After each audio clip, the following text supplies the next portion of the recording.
शेतकरी मित्रांनो नमस्कार. आज आपण झरीतील शेतामध्ये आपल्या झरीतील शेतामध्ये आहोत. या ठिकाणी आपण आदरणीय सुनील केंद्रेकर सर माजी विभागीय आयुक्त यांच्या शेतामध्ये आपण आज व्हिजिट केलेली आहे. आपल्यासोबत कृष्णाजी साळवे पण या ठिकाणी आहेत. तर हळदीमध्ये जे काम सरांनी केलंय आज याच्यामध्ये वेगवेगळे वाहन आणलेत आणि उत्पादनाच्या बाबतीमध्ये त्यांचे स्वतःचे काही उद्योग त्यांनी केलेत. तर ती सगळ्या शेतकऱ्यांना माहिती व्हावी म्हणून आपण सरांची मुलाखत घेऊ. सर नमस्कार. सर हळदीमध्ये आपण जे केले आता काम किंवा हळद आपण जे घेता एवढा मोठ्या प्रमाणात हळद लागवड केली आणि उत्पादकताही खूप चांगली आली. तर नेमकं काय आपण शेतकरी बांधवांसाठी संदेश देऊ शकतो?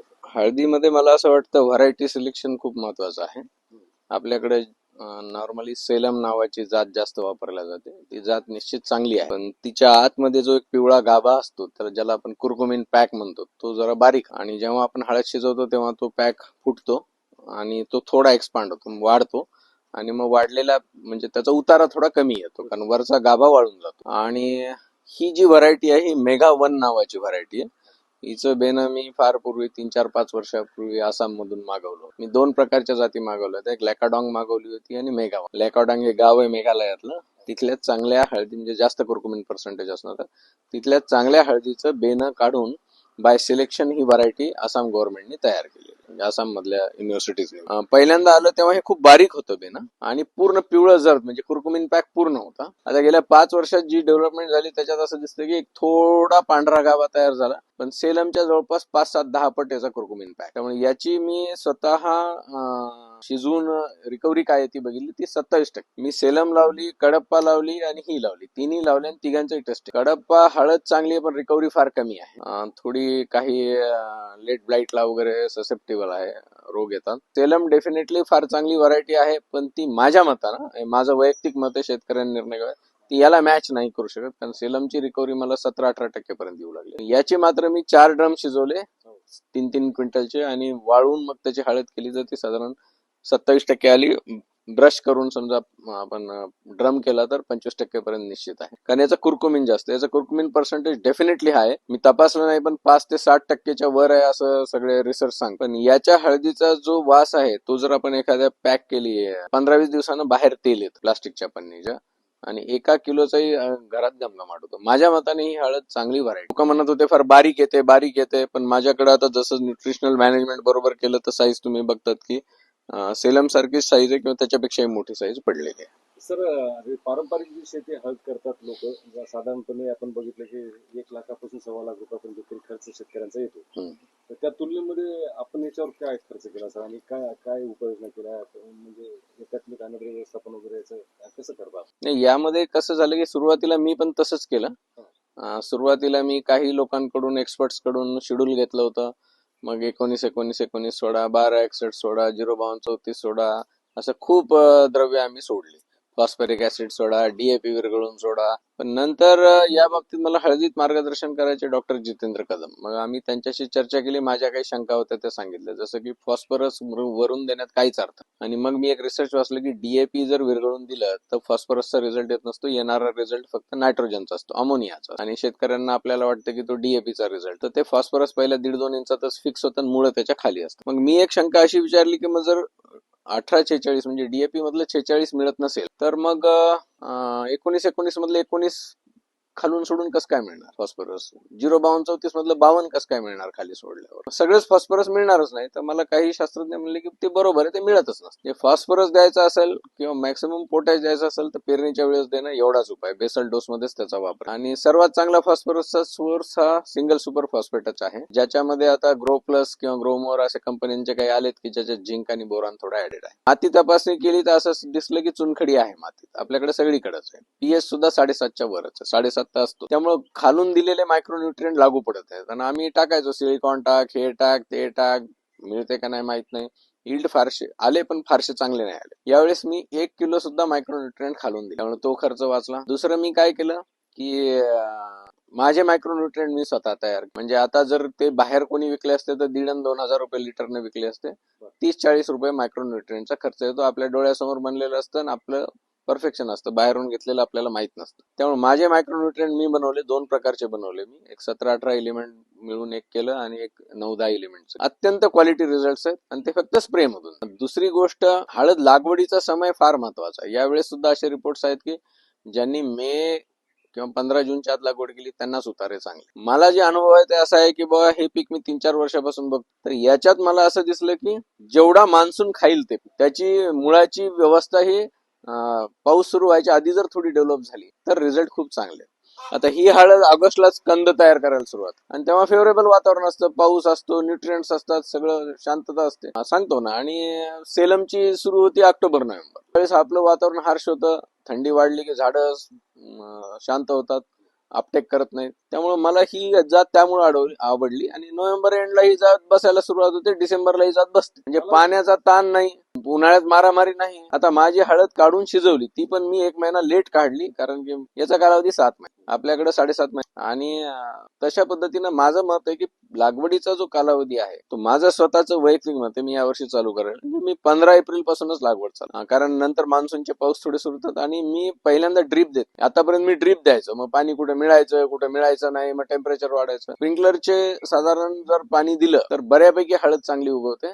थोडं सॉइल कव्हर थोडं जास्त ठेवायला पाहिजे. आणि मागच्या वेळेस मी जी 20 मेला हळद लावली, तर एकरी 22 ते 25 क्विंटलच्या 8-8 ट्रॉल्या माझ्याकडे निघाल्या, एका 8-8 ट्रॉल्या निघाल्या. आणि जी लेट हळद आहे त्याला मात्र माल कमी लागतो, साहजिकच आहे की वाढ होतं. प्री मान्सून लागवडच तिला पाहिजे. प्री मान्सून पाहिजे, आणि मान्सून सुरू होताना तिची मुळाची सिस्टीम डेव्हलप झाली पाहिजे. आणि सर मुख्य अन्नद्रव्य याच्यामध्ये काय केलं किंवा याच्यात काय केलं मी की बेसल डोस बाबत तुम्ही जर विचारत असाल तर मी फर्टिलायझर म्हणजे न्यूट्रिशन मॅनेजमेंट सांगतो. कुठलंही मायक्रोन्युट्रिएंट मी जमिनीतून कुठलंच दिलं नाही, सगळं फुल कारण कॅल्सरस सॉइल मध्ये मायक्रोन्युट्रिएंट जमिनीत फिक्स होतात, ते मिळत नाही. हा झाला पहिला विषय. दुसरा विषय, इनिशियली जे आपण नायट्रोजन देतो तो मी फक्त अमोनिकल फॉर्म मध्ये, म्हणजे अमोनियम सल्फेट वापरलं, युरिया नाही. फक्त जर तुमच्या शेतात इतर पिकाचे अवशेष असतील तर पहिलं पाणी द्यायच्या आधी साधारण अर्धा ते 1 बॅग युरिया फेकून पाणी चालवा. तो युरिया पिकासाठी नसतो, तो अवशेष कुजवण्यासाठी असतो, कारण सीएन रेशो मेंटेन झाला पाहिजे. तो सीएन रेशो मेंटेन नाही झाला तर मग ते पिकाचं नायट्रोजन ओढतं, मग पीक पिवळं दिसतं. म्हणून मी काय करतो की पहिल्यांदा एकरी 1 बॅग युरिया फेकतो, पाणी चालवतो, मक्याचे अवशेष असतील, कशाचे जे अवशेष पडलेले असतील ते कुजायला सुरुवात होते, बायोमास. आणि लागवड झाली की मग त्याच्याबरोबर बेसल डोस देतो. तो बेसल डोस मध्ये मी 4 ते 5 बॅग सुपरफॉस्फेट देतो, ज्याच्यामध्ये झिंक आणि बोरान आहे. ते खूप मायनर असतं. सुपर फॉस्फेट देताना मात्र मी काय करतो की ते सगळे शेणखतात मिसळतो आधी 15-20 दिवस आधी, आणि त्याच्यावर पीएसबी टाकतो. पीएसबी तसे जगू शकत नाहीत फारसे, तरी आम्ही यामुळे टाकतो की किमान तिचं तरी त्यानं प्रोसेस चालू केली पाहिजे. आणि मग शेणखतात मिसळलेला हा जो शेणखताचा ढीग आहे ज्याच्यात सुपर फॉस्फेट मिसळलेला आहे, तो आम्ही बेडवर टाकतो. बेडवर टाकायचा पण उद्योग करायची गरज नाही, रानात फेकून द्यायचं, आणि फेकताना टोपल्यानं पण फेकायचं नाही. मी ट्रॅक्टर मध्ये घालतो, ट्रॅक्टरचे दोन्ही फाळके उघडतो, दोन्हीकडून 2 मजूर ओढत राहतात आणि ट्रॅक्टर पुढे जातो. म्हणजे मी शेती सोपी करायचा प्रयत्न करायला. हे सांगायला सोपं असतं, हे असं करा, बेडमध्ये भरा आणि हे करा आणि ते. तर त्याच्यामुळं मग 1 एकर मध्ये शेणखत पांगवायला जे पैसे लागतात ते खूप कमी लागतात. म्हणजे मी जर शेणखताची ट्रॉली आणली आणि त्याच्यात सगळं भरलेलं असेल तर मला 100 रुपये ट्रॉली फक्त मजूर घेतात, ते ओढायचं. ट्रॅक्टर हळूहळू पुढे जातं आणि ते त्यानंतर रोटा मारायचा. रोटापेक्षा पॉवर हॅरो मारता आलं तर बघावं असं माझं मत आहे. मी पॉवर हॅरो वापरला की पेरणी करायची. मेकॅनिकल मोगा केला, बायकांनी बसून. ट्रॅक्टरची स्पीड साधारण 8 किलोमीटर प्रति घंटा अशी ठेवतो मी. आणि त्याच्यानंतर त्यांना सांगितलंय की 1 फुटावर जर मला पाहिजे असेल तर 1, 2, 3 टाका, 1, 2, 3 मनात मोजा आणि टाका. असं करत करत आपण पेरणी. बंडाच वापरला पाहिजे, बंड्यालाच जास्त उत्पादन असतं, शेंगाला नसतं. या भागात सगळीकडे शेंगा शेंगा शेंगा करतात.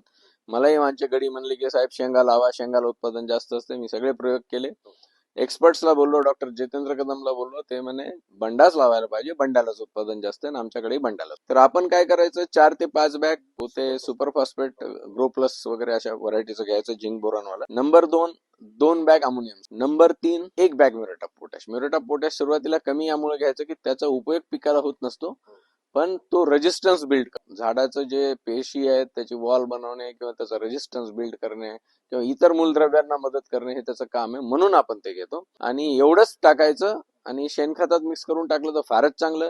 नाही जमलं तर शेणखत फेका आणि खतं फेका आणि पेरा. बुडालाच खत पडलं पाहिजे हा खरा नियम, परंतु हळदीच्या मुळे बऱ्यापैकी वाढतात, तर शक्यतोवर सुपर फॉस्फेट खाली जाऊ द्या. Super phosphate muriate of potash, ammonia तर घेताच ते. हे 3 खतं टाकले, पेरणी केली. पेरणी केली, बेड ओढले, बेडवर त्याच्यावर माती ओढली की स्प्रिंकलर चालवायचे. झोन मध्ये पेरणी करायची. आज समजा अर्धा एक त्याच्यावर स्प्रिंकलर चालवायचं, उद्या असं करत करत करत पुढे जायचं. पुन्हा जर 7-8 दिवसांनी तुम्ही जर पुन्हा स्प्रिंकलर दिलं, लवकर पेरलं तर 2 किंवा 3 स्प्रिंकलरच्या पाळ्या लागतात. पण मी बघितलं की मान्सून सुरू व्हायच्या आधी ही हळद वर उगून आली. आणि ह्या हळदीचं वैशिष्ट्य असं की ती 1 पान आणि 2 पान अशा हळूच बाहेर काढत. हे खटकन मांडीच्या जवळपास तिचं 1.5 फुटाचा स्टंप निघतो. असं पूर्ण पुंगळीच निघते बाहेर. आणि पहिल्यांदाच ती, तर मला वाटतं एवढा बेसल डोस पुरेसा आहे. त्याच्यानंतर मी काय केलं ते सांगतो.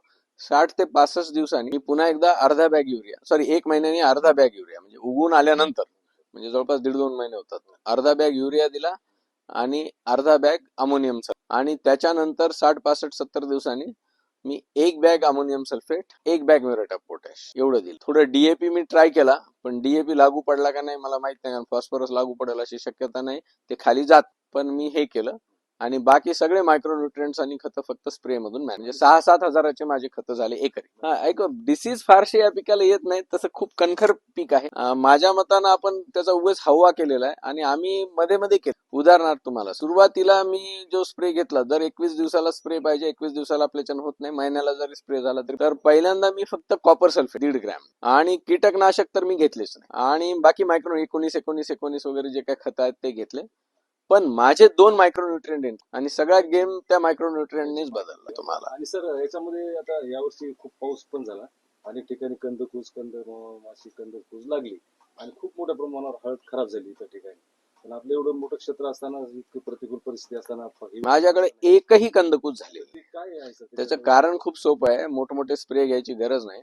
मी काय केलं, गाजर गवत सडवून एक औषध तयार केलं. हे माझा रिसर्च नाही, माझा एक मित्र आहे अनिरुद्ध कुलकर्णी, कतारला वगैरे तिकडे होता, आता नोकरी सोडून आला. त्यानं गाजर गवत सडवलं. मी फक्त त्याच्यामध्ये थोडे रुचकीचे पानं, धोत्र्याचे फळं वगैरे ठेचून टाकले, थोडं ह्युमिक ऍसिड टाकलं, म्हणजे 300 लिटर मध्ये 1-2 किलो ह्युमिक ऍसिड टाकलं आणि माशाचं माझं अॅमिनो ऍसिड तयार केलं, जे आपण इसेबियॉन वगैरे घेतो ना, ते एवढं महागडे घ्यायची गरज नाही. गावातून माशाच्या बाजारातून गचाळ पडलेला माशाचा डेब्री आणला आणि तो त्याचा एक लेअर, गुळाचा एक लेअर, असं करून माझं अॅमिनो ऍसिड 300 लिटर तयार केलं. बाजारातून घेतलं तर 3 लाखाला मिळालं. मला ते सगळं पडलं 25-1 हजाराला. आता ते केल्यानंतर मी हे ड्रिप मधून प्लस, जेव्हा कंदमाची साधारण ऑक्टोबरला वगैरे येते म्हणते, पण या वेळेस कंदमाशी ऑगस्टला सुरू, थोडं वॉचफुल राहिलं पाहिजे. स्प्रेला कंदमाशी ऐकत नाही, याचं कारण की ती उडून गेली तर तिचा काही उपयोग नाही, ती काही झाड खात नाही. त्यामुळे तुम्ही आंतरप्रवाही कीटकनाशक वापरून त्याचा काही स्प्रे घ्या, एखादा क्विनॉल्फास वगैरे असं काहीतरी, किंवा रोगार घेतला तरी चालतो. परंतु मुख्य मुद्दा आहे की एरंड्याचं बी घ्यायचं, त्याला ठेचायचं आणि त्याच्यात आपलं ब्रेडचं इस्ट असतं ते टाकायचं आणि ते इस्ट टाकून 5 दिवस बांधून ठेवायचं, थोडं किंचित हवा जाईल असं, आणि त्याचा चमचा घेऊन द्रोणात ठेवून किंवा पत्रावळ्यात ठेवून पाणी ठेवून ठेवायचं. असं मी 2दा केलं. मला खर्च आला त्याचा साधारण 300-400 रुपये. एकही कंदकूज नाही. माझं जाऊ द्या, माझ्यामुळं बाहेरच्या, कारण खूप माशा त्याच्यातच येऊन पडल्या. आणि फक्त एक स्प्रे मात्र मी रोगारचा घेतला, कुठलेही फालतू कीटक. पण हे गाजर गवत जे आहे हे इतकं घाण वास देतं की ते फ्लाय रिपेलेंट म्हणूनच काम. आता माझ्या शेतात तुम्ही कुठेही फिरा, तुम्हाला बिलकुल सकिंग पेस्ट दिसणार नाही, जे मावा, तुडतुडे, माशा दिसत. एकदा स्प्रे घेतला, तर यावेळेस मी हरभरा घेतला, मी एकही केमिकल वापर. तसंच हळदीवर पण वापरलं नाही. वापरायचं असेल तर वापरू शकतो, पण फंगीसाईड जे आहेत ते साधे वापरा. पहिल्यांदा साप घ्या, त्याच्यानंतर तुम्हाला कॉपर सल्फेट घ्या, ते न्यूट्रिएंट म्हणून काम करतं. फक्त एक मात्र महत्वाचं आहे की पेस्ट मॅनेजमेंट मध्ये आपलं, सॉरी डिसीज मॅनेजमेंट मध्ये, की 5 ते 6 ऑक्टोबरला एक चांगलं बुरशीनाशक आपल्याला घ्यावं लागतं आणि नंतर 25 दिवसांना त्याच तोडीचं किंवा त्याच्यापेक्षा थोडं खालच्या दर्जाचं बुरशी. हे 2 बुरशीनाशक इतके महत्वाचे आहेत. आधी तुम्ही काय मारलं त्याचा काहीच उपयोग. हे 2 बुरशीनाशक जर तुम्ही चांगले वापरले, म्हणजे नेटिव्ह अत्यंत सुंदर बुरशीनाशक आहे, मला वाटतं ते टेबल 8 मधलं बुरशीनाशक आहे. तसंच अमिस्टॉर टॉप पण चांगला आहे. नेटिव्हचे रिझल्ट, का नेटिव्ह मध्ये फायटोटॉनिक पण आहे, ते पिकाला सुद्धा मदत करते. ते एक चांगलं बुरशीनाशक आहे. दुसरं अमिस्टॉर टॉप घेऊ शकता. कॅब्रिओ टॉप मी घेतलेलं आहे, पण ते प्रिव्हेंटिव्ह जास्त आहे. किंवा दुसरं कोणतंही चांगलं बुरशीनाशक घेऊ शकता, जे कॉम्बिनेशन मध्ये घ्यायचं. बुरशीनाशकात लक्षात ठेवायचं की सिस्टेमिक प्लस कॉन्टॅक्ट एकत्र घ्या, जे रेजिस्टन्स बिल्ड होतं. आणि नंतर रेडोमिल गोल्ड पण चांगला आहे ब्लाइटला. तर स्वस्तातले बुरशीनाशक घ्यायचे आणि बाकी साधे मारायचे. काही वेळेस गरजही नसती. गरज असली तरच बुरशीनाशक वापरा, नाही तर काही गरज नाही. पण मी एवढं सांगतो की सप्टेंबर नंतर मात्र एक 2-3 स्प्रे आपल्याला बुरशीनाशकाचे कंपल्सरी. सगळीकडे एवढ्या मोठा थंडीचा अटॅक आला आणि खराब झाली हळद, माझ्याकडे एक पान पण खराब, कारण त्याला बुरशीनाशक नेटिव्ह 20-25 दिवसाचं प्रोटेक्ट, आणि त्याच्यानंतर ॲमिस्टॉर टॉप त्याच ग्रुपचं ते घेतलं, ते पुढे 20-25 दिवस जगतं, संपलं. खूप धन्यवाद सर. आणि आपण आता हे मेगावन हरकत नाही सर लोकांना शिफारस करायला. माझं मत आहे बाबा, आता मी बघितलं ना, ते बंडे बघा कसे पडलेले हे असे बघ. आता याच्यातून निघणारं झाड जे आहे याला बरचसं अजून मला सांगायचं आहे, अजून न्यूट्रिशनची कमी नाही. मी एवढंच केलं नाही, मी काय केलं की दर महिन्याला पूर्ण पिरियड मध्ये 2दा ट्रायकोडर्मा सोडायची शिफारस आहे. आधी ट्रायकोडर्मा हे फक्त बुरशीनाशक किंवा बुरशीला प्रिव्हेंट करतं म्हणून होतं, पण आता रिसर्च असं आहे की ट्रायकोडर्मा हे खत म्हणून पण काम करतं. हे नवीन रिसर्च आहे. तर आता ट्रायकोडर्मा आणायचं 200 रुपये, बायोमिक्स खूप चांगलं प्रोडक्ट आहे 200 रुपये लिटर, एनपीके कन्सोर्शिया 375 रुपये लिटर. तर मी काय केलं, डॉक्टर हरिहर कौसडी तज्ञ आहेत, तर त्यांनी मला खूप याच्यात शिकवलं, आणि त्यांच्याकडून जे शिकलो मी त्याच्यावर मी पुन्हा थोडा अभ्यास करून माझी मेथड डेव्हलप केली. मी माझ्या घरी 1-1 लिटर विरजन आणून, 2-2 लिटर विरजन आणून 200 लिटर येत आहे. 200 लिटर घरीच बनवलं, काही लागत नाही. 2 लिटर बायोमिक्स घ्यायचं चांगल्या क्वालिटीचं, युनिव्हर्सिटीतून आणायचं, त्याच्यात 4 ते 6 किलो डाळीचं पीठ टाकायचं 200 लिटर पाण्यात, त्यानंतर 6 किलो गूळ टाकला, 5-6 किलो उसाचा रस टाकला, 5-6 लिटर. हे सगळे शुगर लविंग आहे, यांना गोड आवड. तसंच मी माझा ट्रायकोडर्मा तयार केला, माझं बायोमिक्स तयार